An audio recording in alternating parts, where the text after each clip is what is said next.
how meditation helped me on language acquisition and why I think is one of the most efficient things that you can do to improve your life in general and and your studies in language acquisition. So like I think that you should really pay attention to this video because it was just one of the things that helped me the most. The first thing that meditation did was to be more present. Here is a little concept of what being present means. Like it literally just means that you pay more attention to the thing that you're doing and you don't get distracted over other things that you may think about. Maybe you're playing sports, maybe you're talking to your friend, you're watching something on YouTube, and you get a distracting thought about, I don't know, a girl that rejected you. That's getting distracted, and that's not being present. Being present is just talking to your friend, and when you finish talking up to that friend, that friend maybe can tell you, man, thank you for really like paying attention to the thing that I was saying. And that's how you knew that you were present during the conversation with that friend. Another thing that meditation did for me was to live a happier life because I could have more control over my thoughts. And just imagine having more control, not like a lot of control, but more control over thoughts, like over like depressing thoughts or over anxiety thoughts. Like you could imagine that that will be pretty useful for people that have anxiety or for people that are depressed, because when you have more control over your thoughts and you really know that that is just a thought, that is not, I don't know, something that is going to kill you. No, that is just a thought. So like, yeah.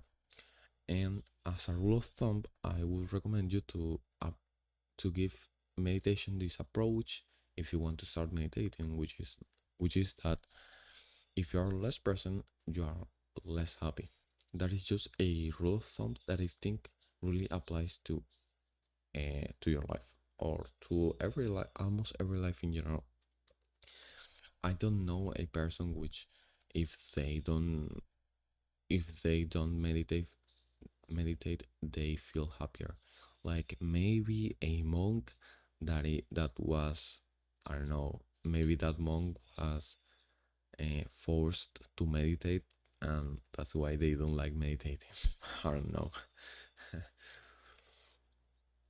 For language acquisition in specific, I noticed that when I was acquiring English, I really did not know when I was learning or acquiring those new words that I was learning, that I was acquiring in reality.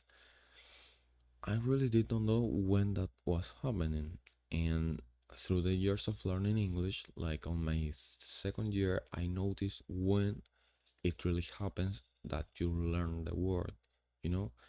And when I started um, learning Japanese as well, I noticed when it was really that I learned the word. I learned it through repetition, and when that word was mentioned, it just clicks. Like, oh, that that is what it means.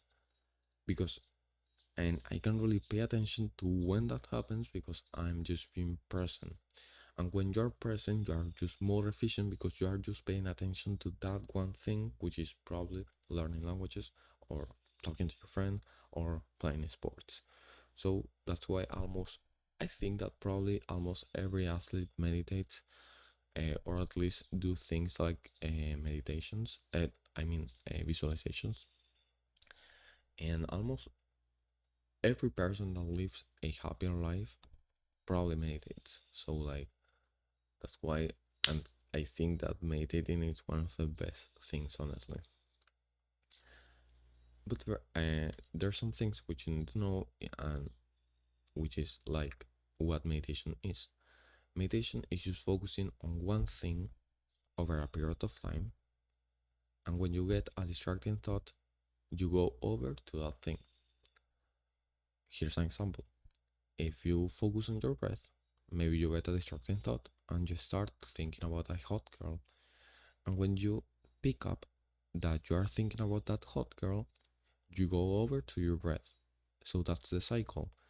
You focus on your breath, you get a distracting thought, and you go over to focus on your breath. That is just meditating. Like there are some people that say that meditating is just having zero thoughts. Well, that just doesn't exist. Like you can't have zero thoughts when it comes to like meditation. That is just, I don't think it is impossible because maybe a monk can achieve it, but like it's not necessary for you to achieve zero thoughts. So I will repeat it.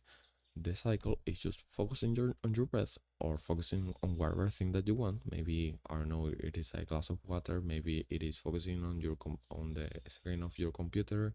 Maybe focusing on your finger. So I don't know, whatever thing. You focus on your breath. You get a distracting thought, and you go over and focus on your breath.